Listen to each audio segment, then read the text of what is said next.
Hello, my friends. I'm so glad that it was working.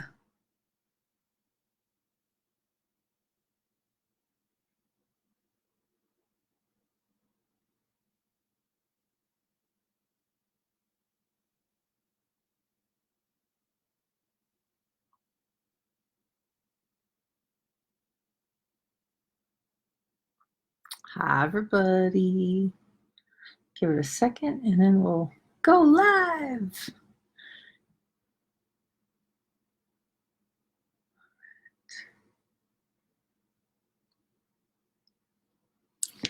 All right, my friends. So I know this is a really light topic, but it's actually going to be quite fun if you're ready for it. Hi, Instagram. Apparently, I'm showing a little too much on Instagram. So, oh, everybody, don't go on Instagram. No. All right. So today's topic is your body and the inevitability of death. Oh no. And so today, as always, we come together, we talk about a topic. The body, it's interesting. I created the No Judgment Diet 7 years ago, and the target with No Judgment Diet has been 10 million people out of judgment with their bodies. And I always talk about, hi, Kathleen. I always talk about, good morning, Andrea from New Zealand. Hello, sweet Paula. So I always talk about, the body with the No Judgment Diet, but I get on these Facebook Lives and I talk about parenting or relationships or sex or whatever. And I wanted to bring it back to the basics today. And so it's interesting, as we have a body and as we live in a body and as we live in this world and as we live in this reality, most people are trying to avoid, and I'm going to say this lightly, the inevitability of death. And right, hi, Diana, we try to avoid the inevitability of death, but here's the reality: is at some point we're all going to die. And so when you're living, are you actually living, or are you working really hard to avoid death, aging, suffering, lack? Hello, sweet Renee. And so it's interesting because in this, and I was looking at this in my own life, like, where am I stopping myself from the full expression of choice, from the full expression of joy, from the full expression of magic? Where am I stopping myself? Because somewhere in there is a fear of rejection, or a fear of lack, or a fear of not enough, when that's me buying into the inevitability of death. Does that make sense? Right? And so, my friends, your body is a living, breathing organism that desires to contribute to the greatness of you. I'm going to say that again, because I think that's a meme. Your body is a living, breathing organism that desires to contribute to the greatness of you. Right? Angelica says good morning, or good afternoon, good evening from Greece. I love Greece. I can't wait to go. I'm hopefully this year or the beginning of next year, trip to Greece. Oh baby. Hi everybody. And so, like, if you guys look at your body and you look at how you feel in your body, do you feel like you're living, or are you doing everything possible to avoid dying, to avoid aging? So are you, buying anti-wrinkle creams? Are you, I don't know, like, basically trying to avoid death? Well, if you're trying to avoid death, are you actually creating more death, or creating, like, getting closer to death and avoiding living? Most people avoid living because they're afraid of dying, which is insane.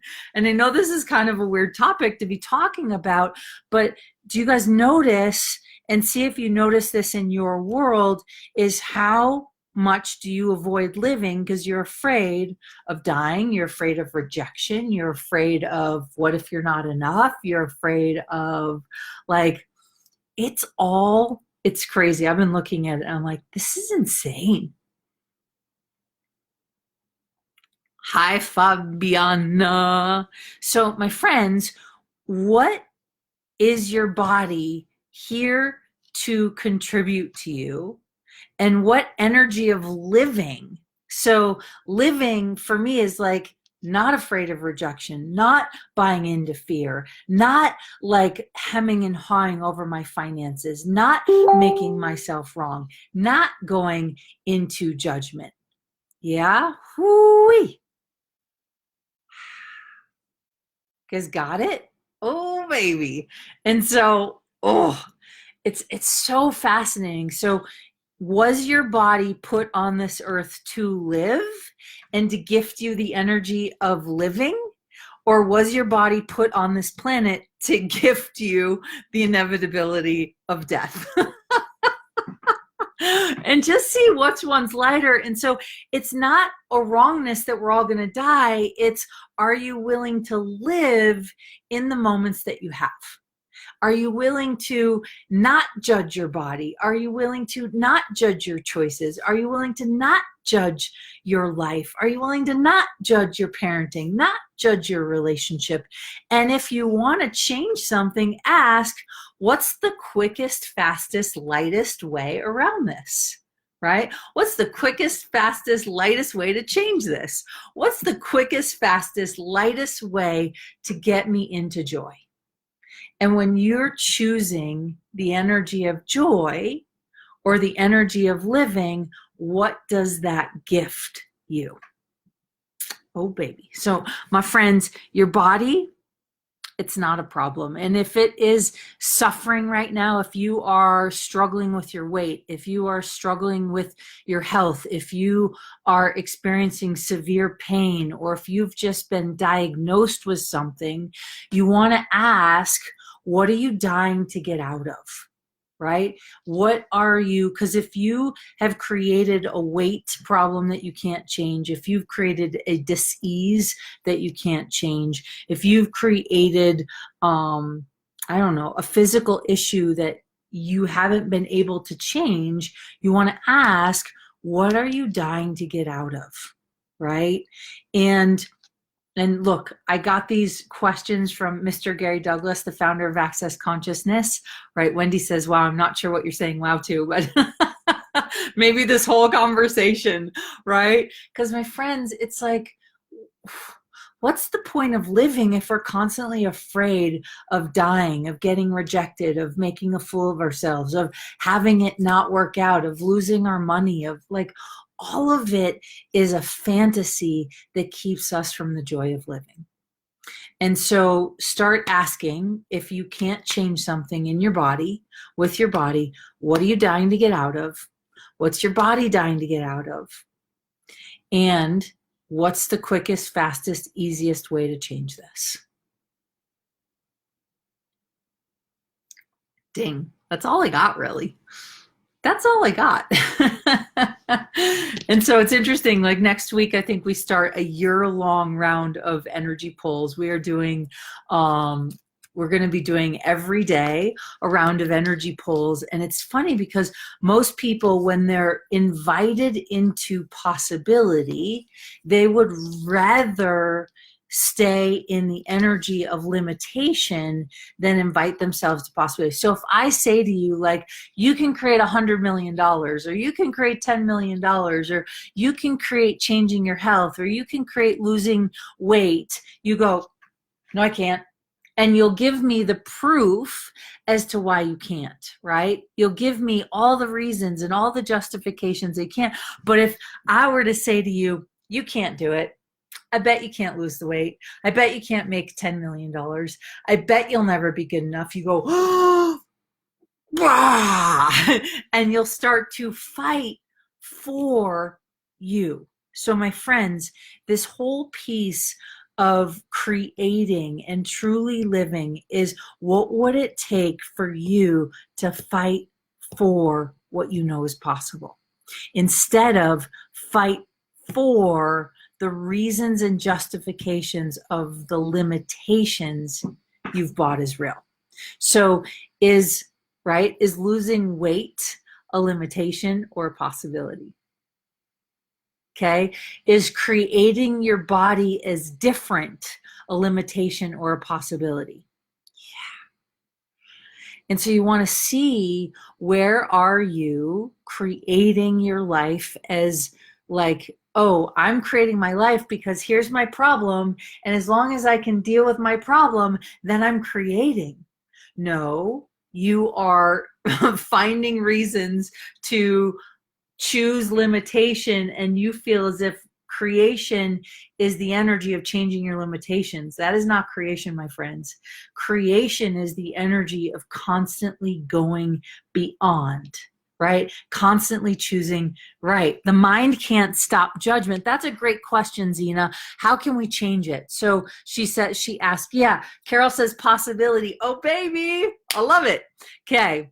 Geneva's in the house. I can't wait. Geneva, Switzerland in June. My friends, if you haven't seen the worldwide tour, holy cow. We've got Canada and Paris and France and Brazil and Mexico, London, Geneva, Switzerland, and Budapest, Hungary, and New York City, and Grand Junction, Colorado. It's going to be quite amazing. But Zena's question is, the mind can't stop judgment. How can we change it? So that is a great question.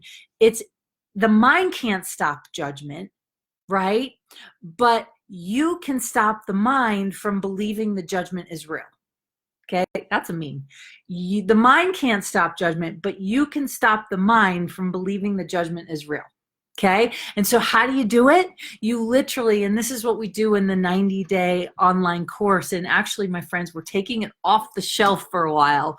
The 90-day course will no longer be available. It's going to sit and gain some energy. We've got some really new, exciting things coming out, some just announcements that we will sort of share with you as they unveil themselves. But how you stop judgment is literally, oh my God, there's a judgment, stop it, right? I'm not going to buy that judgment is real. And so for 90 days, I walk people through in the Course in Possibilities, like you take the piece of judgment and you go, oh, not my judgment, not real, and you think of something you can be grateful for. So it literally, just like getting in shape, just like training for a marathon, you got to wake up and do it every day to sort of retrain your brain, retrain your neurotransmitters, rewire your system. And so it's literally like, oh my God, there's that judgment, stop it.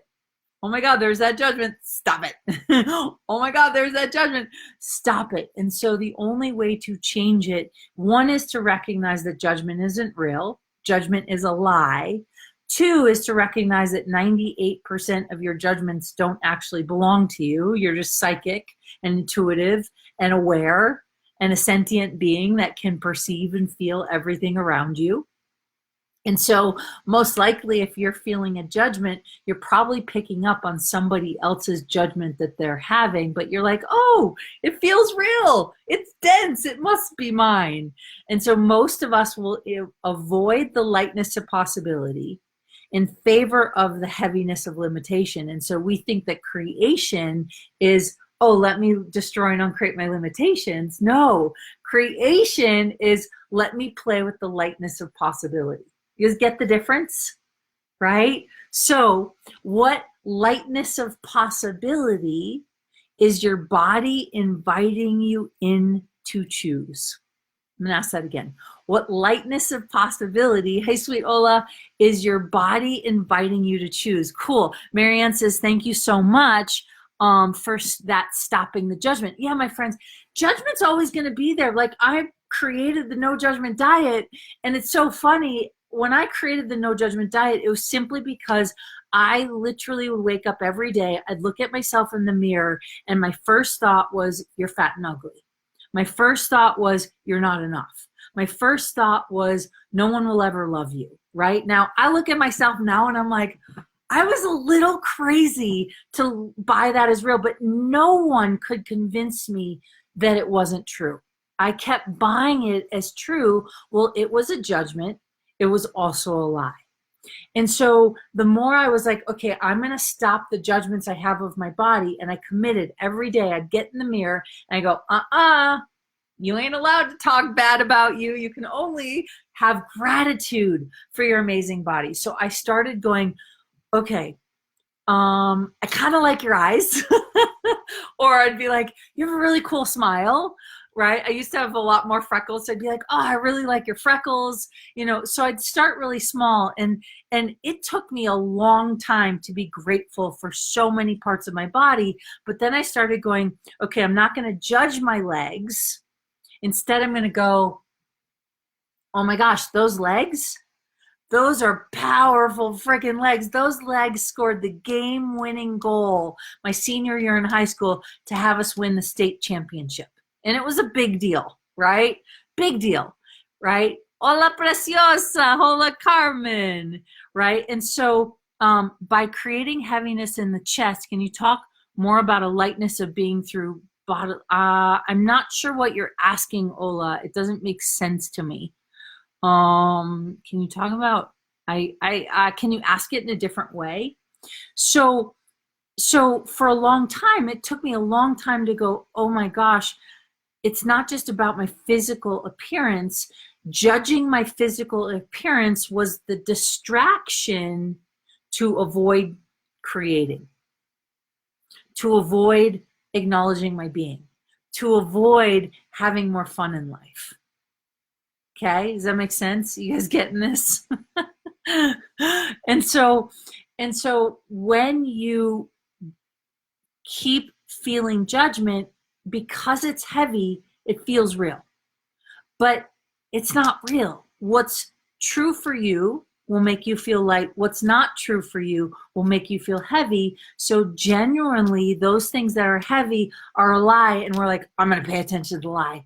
Liar, I'm going to seek out the lie instead of seeking out the truth of the lightness of possibilities. Okay, so hopefully that makes sense. So I'm really sorry, Ola, I'm just not quite understanding what you're asking. By creating heaviness in the chest. So what I would invite you guys to look at with this conversation is, where are you buying heaviness is real? Where are you buying judgment is real? Judgment is a lie. So if you're judging you, you're lying to you. And it's so funny because you'll be like, that person's judging me. And what I would invite you to look at is like, where are you judging you? Where are you making you wrong? Where have you decided that you're a wrongness? And you know what? Anywhere you decide you're a wrongness, that's a lie. It's a judgment, it's a projection, it's an invention, and it does not create clarity. I'm half asleep. So for instance, you're asking for change and then you get hit with a lot of physical pain and discomfort. Right. So is that your way of distracting yourself from the change? And what I would say, is the physical pain and discomfort yours, or is it everything that you've been trying to heal in other people, and now you're asking for the change, so the physical pain and discomfort is coming up to leave? So you want to ask, is this the change I've been asking for? And is this a pain, or is this a possibility? Right? So my friends, most of us will go, oh my God, the pain is real. Pain is simply an intensity of awareness you're not willing to receive or have. I'm going to say that again. And this is from Gary. Pain, the founder of Access Consciousness, pain is an intensity of an awareness you're not willing to have. So you ask for change, right? Where are you expecting the change to go? Poof! No, usually, like a baby, having a baby is a change. If any of you have ever delivered a baby, it is not painful. It's one of the most painful things I've ever experienced in my life. And I did mine at home with no drugs, right? It was painful, but it created a huge possibility. And so where have you decided that pain is pain rather than the intensity of an awareness of a possibility you haven't been willing to have, right? Pain is usually not a problem, my friends. We just create it as a problem in our heads. So how's to access the lightness of being? And that's, well, you have to just be willing to go through the pain and not buy it as real, not make it significant, not make it a problem, not judge you as wrong for experiencing the pain. Pain is a possibility. It's also an awareness you're not willing to have. And so you just want to ask, is this the change I've been asking for? Is it? So why do you think so many people have disconnected from our bodies and only living from the head? Well, because the body is a judgeable offense, right? People don't want to be living in their bodies because then they feel and then they can perceive, and everything they can perceive they think is real or theirs. But here's the deal. The body is so aware, 98% of everything you're aware of isn't yours, and your body's like, oh, there's that pain, there's that intensity, there's that awareness, ooh, there's that like lack, ooh, there's that financial problem, right? And so how to access the lightness of being is just be interesting point of view with the pain. Yeah, I got light for healing other people coming up. I got a lightness on it's not mine, and a heavy for it's the change you've been asking for. Cool. So return to sender and keep returning to sender and see what's actually true. So how can we speak to our body to heal it? You just literally want to ask your body questions and don't have a point of view. Like if you're on a first date, you ask the person questions without a point of view and see what shows up. So if you guys are invested in how you think your body needs to change, the questions will be heavy. But if you're like, I want to be curious and get to know my body, I'm going to start to ask it questions. So that's what I would say. You guys, got to run. Wanted to jump on. I won't be on tomorrow at noon, but I'll probably be on a little bit earlier. So look for me a little bit earlier than our normally scheduled Facebook Lives. And we will see you tomorrow. If you want to check out the world tour and all the live events we have coming up, you can go to katherinemcintosh.com. Cool. I love that, Pia. Go to katherinemcintosh.com and you can do courses in the menu bar at top, or you can also scroll down and see all the live events happening all over the world. My first live event is actually London at the end of March. We are doing a sex class live for women only. We are also doing a taste of no judgment, and as well as a one-day deep dive, and you can check out the information. So my friends, you're freaking amazing. Hi, sweet Monica. Merci beaucoup. De rien, Zina. You are so welcome. That's a meme on being invested on the questions you're asking. Awesome. To Marianne, you guys are amazing. Thank you, Pia. Great to see you all. And Carol, Geneva baby in the house. See you guys tomorrow. Love you all. Bye for now.